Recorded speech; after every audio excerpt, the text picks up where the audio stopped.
Uh, Morning po mga kababayan, ma'am sir. This is Jam, the Filipino channel lang yung pong lingkod. So today is November 5, 2025.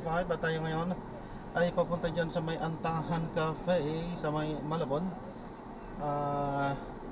Pureza Street, Barangay Tugatog, Malabon po yan. At dadalhin po natin sa may Bureau of Immigration Head Office sa may Magallanes Drive, Barangay 656, Intramuros, Manila. Yan, magbabalik po tayo mamaya konti kung nakakuha na po natin siya na. Disclaimer lamang po, ang content po natin ay kalsada at hindi ang passenger. Kaya nga naman, sakali man po na may marinig kayo mga pangalan ng lugar, pangalan ng tao, pangalan ng organizations, government o private man yan, ay wala pong kinalaman ng channel na ito at wala pong pinapatukulan. Lahat po ng pinag-uusapan dito ay pawang dito lamang po yan sa loob at wala pong pinapatukulan sa labas. Okay po? Magbabalik po tayo mamaya munti pang nakakuha na po natin. Medyo po yan. Samahan. Mabatiran. Ayan, barkadan. Hindi naman yung mabatiran. Kasi naman barkadan. Barkadan yan. Barkadan yan. Kamusta ka? Kamusta ka?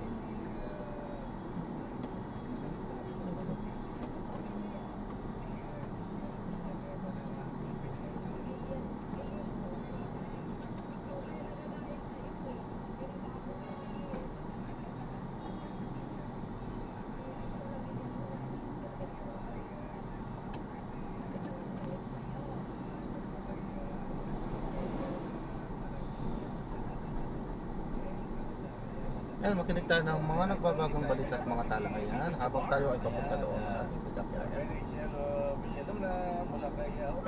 Kapitan Lusutan na nahimik ang Kapitan Lusutan na hindi naririnig at si Sister Sheila Chapo, ayan, ang isa sa mga prayer warriors ng CCF. Happy birthday kay Rodelyn Duday Galicia, mula ko yung Tado Maregrito, at kay Kuya Conrad Abay. Ano pa na pinabati ito? Pinapabati pa rin ito, ha? Ayan na. Hindi pa rin nag-blow out. Ayan na. At Dr. Juan Salvador ng Maria Doctors Hospital, happy birthday. Pinabati ni Mayor Dali Jeropa ng COD. Ayan na. Ayan na. At congratulations, Pedro ng Pilipinas Israel na napasama sa Forbes Asia sa Power Business Women 2025. Wow! Congrats kay paghingilan ito, ha? President at CEO ng Robinsons Land Corporation, si Mama Maybel Aragon Bayo, ayan. At si Managing Director Mariana Lucente Ayala ng Ayala Corporation. Wow, galing nila. Congratulations. At siyempre, sa loob ng ilang dekada po ba ko yung mga ating paalala po, ha? Ayan. Ano po yung sa loob ng ilang dekada ng serbisyo ng pagbabalita ng inyong lakay? Ito na pong mahalaga ang malakas na resistensya sa araw-araw. Malaking tulong sa akin ng N+ Gold, isang nutritional powder drink, especially formulated para sa healthy aging at daily nourishment ng ating katawan. Malaking tulong ito kaya ang ilang lakay ay aktibo pa sa pagtatrabaho at nakakasabay pa ako sa aking mga kapitbahay ng millennials sa pagja-jogging, o diba? Full pack with vitamins and minerals kasi ang N+ Gold, tamang-tama sa pangailangan ng ating katawan, lalo na kapag nagkakaedad. O yung mga ateng, yung Odi Japana, mahalagang alagaan natin mamahal sa buhay, kaya dapat inaalagaan din natin ang ating mga sarili. Ayan, kaya pag-uwi nyo mamaya, tumaan mo na sa drug at mag-uwi sa inyong magulang ng N+ Gold, tandayan ng pagmamahal. Oras, Sister L.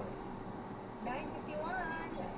Ang oras na yan ay hatid sa inyo na Champion Detergent para less time sa labada, more time sa pamilya. Kaya mag-text dito ako, Champion Detergent para less time sa labada, more time sa pamilya. Ang balitang ito ay hatid sa inyo ng Psychiatric Development and Rehab Center ng Masbate.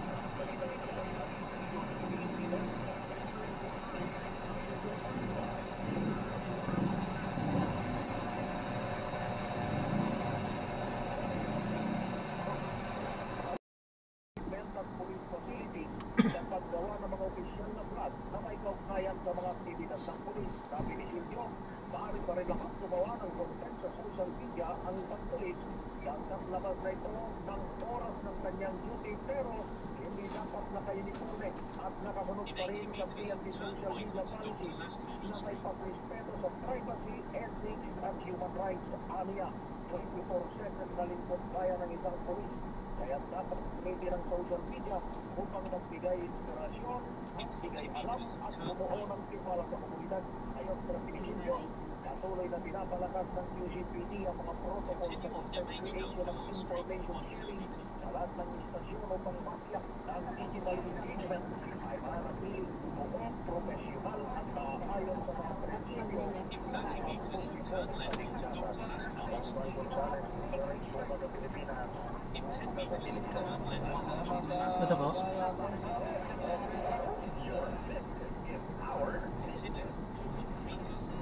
At sa ating balitang negosyo, solar park at Olonga po ay dalawang kitang avoided hour.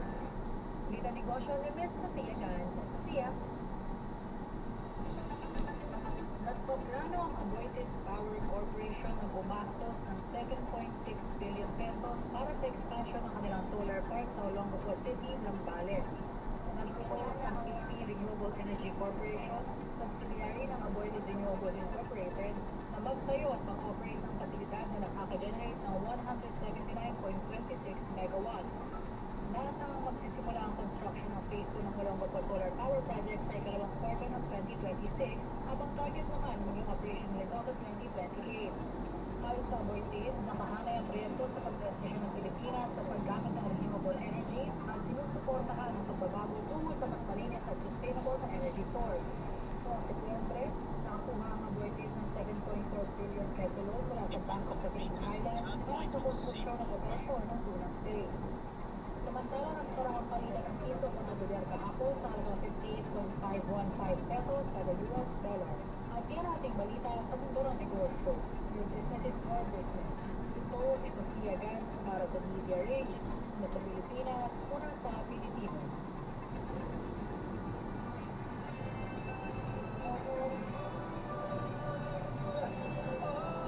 In 80 meters, turn right. Maraming salamat sa piyagan at batiin natin ang mga taga-tumawi ni Isabela. Kuya Freddy! Kuya Freddy at Tess Martinez ng sa Isabela. Hoy, binabati rin si Bishop Efraim Bautagana nasa Rondon. Besa Mora, Canal Arias, Kuya Jad sa Boyat Maping. Good morning. At ganun din si parang Manting Bahagan, Kuya Abi Pitela Jr., Double L de la Cruz at uy, nakikinig sa atin. Sino yung lakay? Si Attorney Cornelio Samaniego Vizcaya Dite. Walang outfit ah. Good morning, attorney. Ayan, kaya Attorney kay Kuya Rodan Delito at Rose Lara at si Double Abul Kayer Makabas. At Kuya Gio Atena, sa magandang umaga po sa inyo at congratulations sa pag-ibati naman for passing the CK board exams. Ayan, si Carmen Louie Marie Geliaco. Ayan, from your loving parents and brothers, Doc Marga, Attorney Nelo, Kuya Neil, Rudy. Ayan, congrats Carmen Louie Marie Geliaco. At yan ang kamarang ating palatuntunan ng damdaming bayan. Ito, anim na pitong pamilya sumilong sa drainage canal sa gitna ng magdikit ng bagyong Ino sa Binalan Island. At Bridgerton actor na si Jonathan Bailey hinirang bilang sexiest man alive ng People magazine. At yan ang mga balitang kumpirmado sigurado. Basta't may nanyan, nakareport agad sa DZMM at sa aming YouTube at Facebook. Ako po, Erika Nato. DZMM, balita ngayon.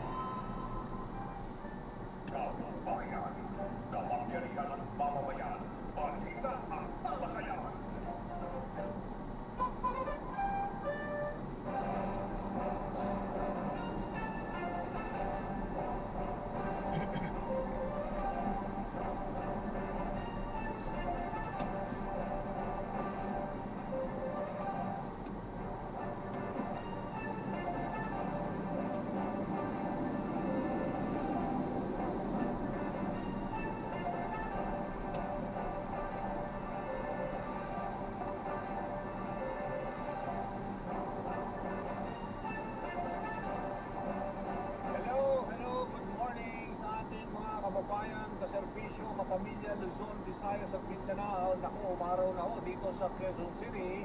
Pero ang bagyo, grabe. Ang itinulot dito po si Bagyong Tino. For now, ang latest report, at sana hindi na madagdagan, 66 po ang namatay. At sinasabi ang pinakamarami ay dyan sa Cebu. 48 daw sa Cebu City Shop. Kaya medyo talagang grabe ho yung ulan, yung baha. Kung nakikita nyo sa social media, kala ko nga ho luma na itong mga videos na ito yung pala talagang totoo, no? Nakita nyo ho ba yung mga sasakyan? Para bang i-remind nyo yung nangyaring malakas na bagyo rin sa Japan na nagka-patong-patong. Actually, pati nung undoy, ganito rin yung mga videos na nakita natin, napanood natin. Okay, ngayon ho, November 5, 2025, Wednesday, syempre 50 days before Christmas, 57 days before 2026. Ako po si Danny Buenabe para ho dito sa programa ng Bayan. At ngayon ho ay punong-puno tayo. So, ano tayo? Sa ratsada ng mga radyo patron, unahin natin itong report. Mula kay Trisha Lindo. Okay, Trish, good morning.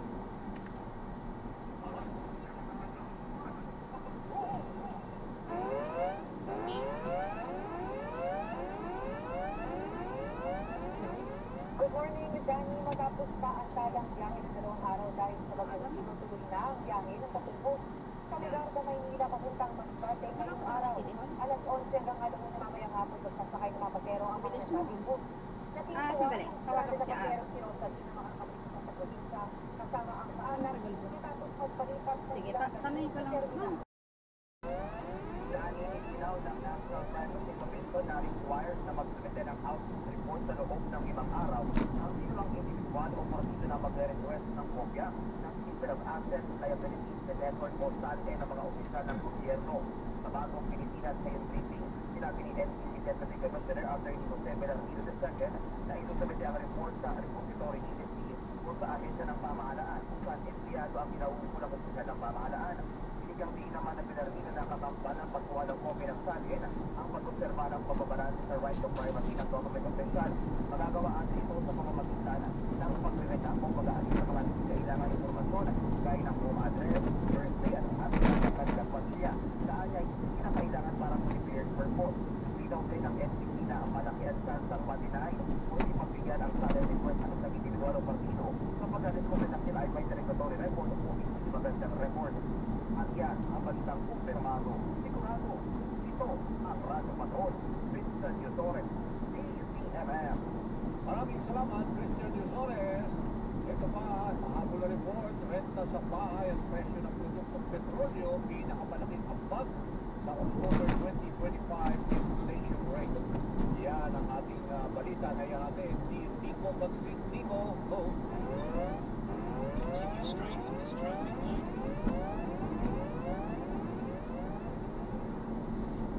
Dahil ang passport point basket ang highest secure na 2.7 inflation sa kumpanya ng 34.6% kasama sa basket ang presyo ng kuryente na pumalo sa 4.1% sa October 2025 mula yan sa 1.2% lamang noong September 2025. Water supply naman ay may pinakamataas na pagtaas sa 5.7% mula sa 5.2% noong September. Tumaas din ang ambag ng pagtaas sa presyo ng isda at sabang seafood sa food basket na nasa 8.2% noong October kumpara sa 7.9% lamang noong September. Bumaba naman ang naging ambag ng kating baboy sa 9.2% mula sa 10.9% noong September. Na nasa mataas ang inflation rate sa mga produktong gulay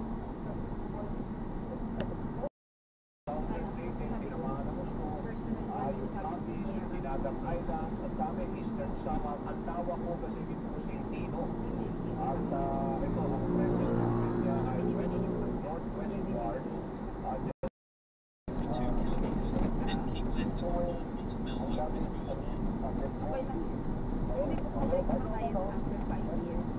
Para hanggang para hindi magalit yung turing. Okay, go. Nakita nila ako ni Oo. Pagkano malaka, ang atin sila, of course, yung mga Continue straight in this traffic line. salamat po. Rob, ha? Thank you sa oras. Thank you po, Dani. Ingat po kayo dyan, go. Yes. Okay. Okay. Ayan o si Governor Damian Mercado ng Southern City. Just sabi niya yung Black Moon, yung Silabo, yung dapat magawa kasi major highway pala yun, no?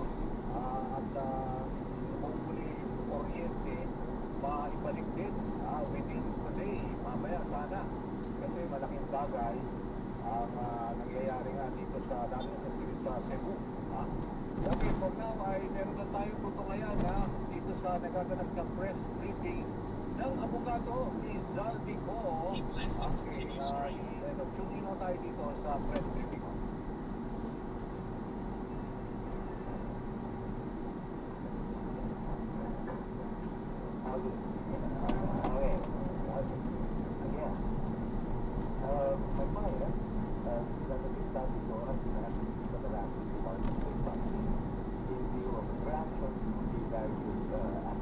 In 300 meters, enter the Amber Circle and take the third exit. In 100 meters,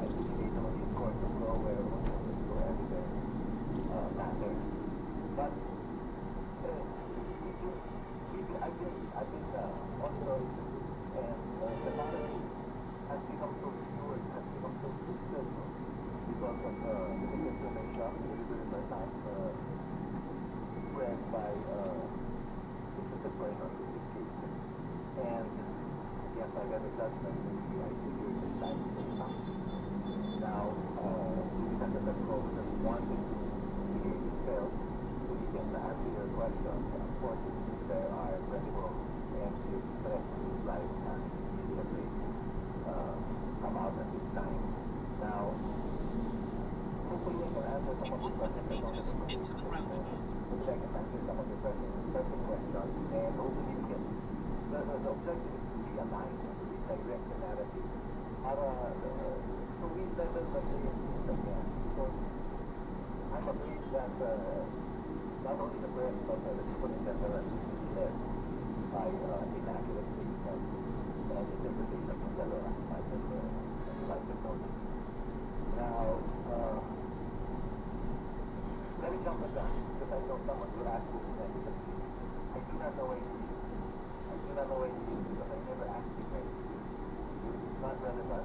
In 80 meters, exit the roundabout onto Empress Soriano Avenue.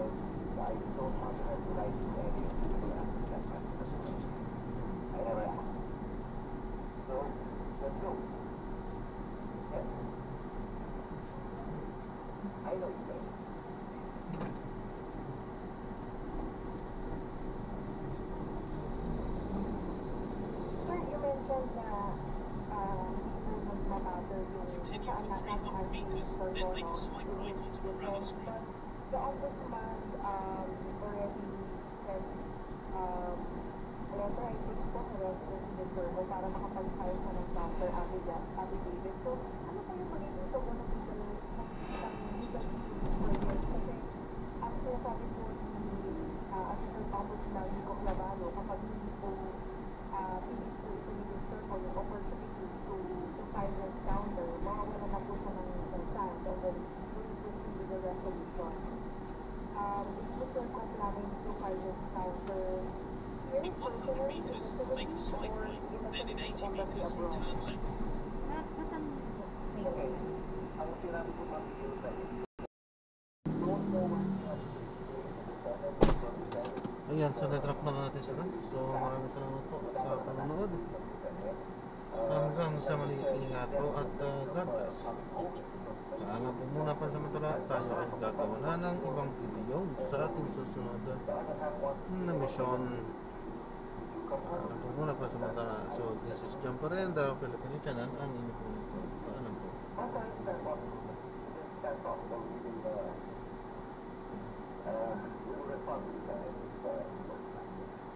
Attorney, good morning. This is Hilda from Jasper Island.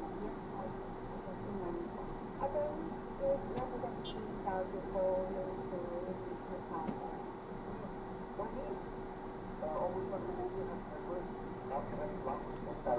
Anyway,